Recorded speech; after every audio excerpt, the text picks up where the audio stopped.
Hey there, everybody. Welcome into this edition of ESPN FC's Extra Time. I'm Sebastian Salazar. We've got your questions straight off of Twitter, and we have quite a crew for you today. Robbo, Craig, Ale, all with us. Craig, this first question, straight to you. Craig, is it the club, players, or manager you hate the most at Manchester United? As an ex-Chelsea player, I just don't get it. From Stevie, I do, but from you, I just don't. Your criticism just makes us stronger. This from our good friend Eric. Craig, your response? Why is it all right from Stevie but not me? I don't know. Stevie, Liverpool, maybe those animosities run a little bit deeper. For Eric, anyway. I don't have animosity. I don't pick and choose clubs. I just try and do my job, and it doesn't matter. It's nothing to do with Chelsea. Nothing to do with any club I played for. Chelsea fans don't like me either. I haven't got a problem with that. The bottom line is I have a huge doubt still in my mind that they have the right manager in charge. I mean, it's perfectly simple. So I wouldn't get paranoid about it. So to answer Eric's question, it is the manager that you hate the most at Manchester United. No, I don't hate the manager. I question whether they have the right man long-term for the job.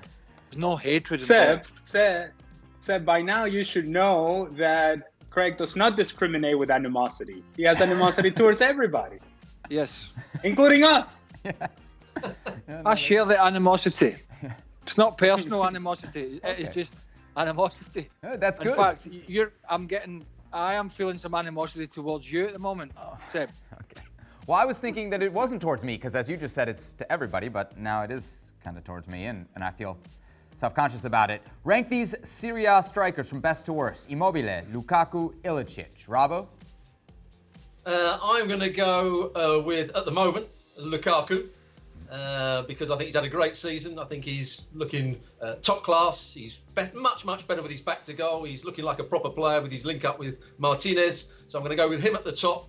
Then I'm going to go with Ciro Immobile because of the goals he's scored. His general play isn't quite so good. He doesn't help other players out, but he's a great goal scorer. A lot of his goals have been penalties. And Ilicic, on his day, is a player that can go past people. He's got great trickery, but I wouldn't call him an out-and-out striker. I think he plays on the right-hand side of a front three, and he'll drop into midfield at times. But he's still a very good player. But he'd be the third of those three. Ale, Fede Valverde or Riqui Puig? Who's had a greater impact on their team's performance? Federico Valverde has. He has had a more important role and a more consistent role on the Zinedine Zidane, to the point to where Zidane has rotated other players around Federico Valverde and has shoehorned Valverde into the lineup, even in times in which he didn't quite fit in. And so I think for Zidane in particular, the role of Federico Valverde has been far more important. However, Riqui Puig, in the few times that we have seen him, he has been impressive. But in terms of overall impact, it has been Federico Valverde. Without using the phrase "can't be bothered," how excited is Craig that the Scottish Premier League is back this week? Well, I didn't know until a journalist rang me yesterday that it was starting again. So I don't cover it these days. I don't agree with them not finishing the season because almost every other league in Europe was managed to do it. But in true fashion, they made a complete pig's ear of it, and all sorts of ramifications and threats and paranoid accusations have been thrown about voting. And so I just can't be bothered. So sorry to get that phrase in. I can't be bothered with the nonsense that goes around it sometimes. And so I wasn't aware it was starting tomorrow because we don't really cover it. We leave that to other people. Robbo, I know we had you do Arsenal's 11 in the show. This question, though, a little bit different. Should Lampard start Willian against Arsenal in the FA Cup final now that it appears Arsenal are one of the favourites to sign him? Robbo? I think Willian's had a good season. I know Frank Lampard really likes him. I think he's more of a threat than Mason Mount when he's actually running with the ball. It depends how fit he is to play in the game. I would go with Willian rather than Mason Mount. I think he's an excellent player. If I was Frank Lampard, I'd be starting with him, but not Conte because he can't be fully match fit. All right, here comes a blow to my well-known fragile ego. After Don's revelation about being hard on Martial because he likes him, does that mean Craig is hard on Seb because he likes him? Hard on you. I do like you, but that's not why I'm hard on you. I'm hard on you because you've got a real tendency to say stupid things. Right? that's the role of the guy in this chair. Sometimes you got to say stupid things. And it's for the same reason I'm hard on, and for the same reason I'm equally as hard on Dan Thomas. So it's, as Ali said, I'm sharing it around, so people shouldn't get any ideas. That's right, Ali. You hear that? I shouldn't take it personally. That's what they keep telling me. So why do you take it personally, huh? Why do you take it personally, Seth? We're working on that.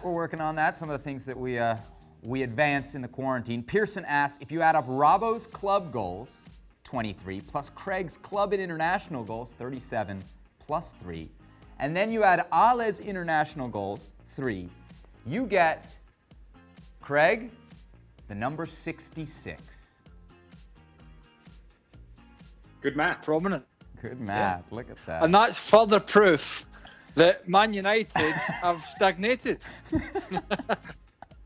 They can't produce any more than the boys. All right, last question here, Rob. See, I can't understand why United fans seem to have a problem with this. If you how many times have I said this in the last week? If you finish with 66, Too many. Right. Well, let me just go one more into it. If you finish with 66 points in 5th, and then the next year you finish with 66 points in 3rd, does that mean you've done better or other teams have done worse? I mean, it's not difficult to figure out. All right. Favorite match day breakfast? Robbo, what'd you eat before a game? It was always scrambled egg on toast with a few beans, I think, and a cup of tea, a couple of cups of tea, and that was about it. I don't think it was anything outrageous, but it was enough. Just some sort of yogurt parfait, granola, blueberries, some raspberries, some honey if I wanted to spice it up a little bit. In terms of breakfast, it was really light. The lunch was a little heavier, and then, of course, onto the game. And Craig? Well, listen, nobody's interested in what I had for breakfast on a match day. But let's run through something that's way more interesting. The Stevie Nicol pre-match breakfast. 4 sausages, 3 fried eggs, toast laden with full-fat butter, hash browns, tea, and then maybe back up for seconds. Guaranteed. All right, gentlemen, very well done. No black pudding. Maybe a bit of French toast in there. Something that we call, tatty scones. Definitely tatty scones on there. The lot. The works. The full works. Trust me. Oh, and that was for an 11:30 kickoff. Yeah, that was right. Then 3 packets of salt and vinegar crisps washed down with full-fat Coca-Cola. Done. Hey, Craig, did you get Stevie's rangefinder this morning or what? I did. I saw it was sat on the 13th tee box, spotted by one of my playing colleagues, and he went, Big Mark. He looked in the tee box and he went, there's Stevie's Bushnell. Guaranteed. Left on a hole on every round. Guaranteed. And how do you like that? Even when he's not here, Stevie Nicol still somehow the central focus of Extra Time. All right, that's it for this edition of ESPN FC's Extra Time. We will be back on tomorrow's show looking back at the FA Cup final between Chelsea and Arsenal. Well, thank you very much for watching ESPN on YouTube. For more sports highlights and analysis, be sure to download the ESPN app. And for live streaming, premium content, and let's not forget as well, ESPN FC 7 days a week. Subscribe to ESPN Plus.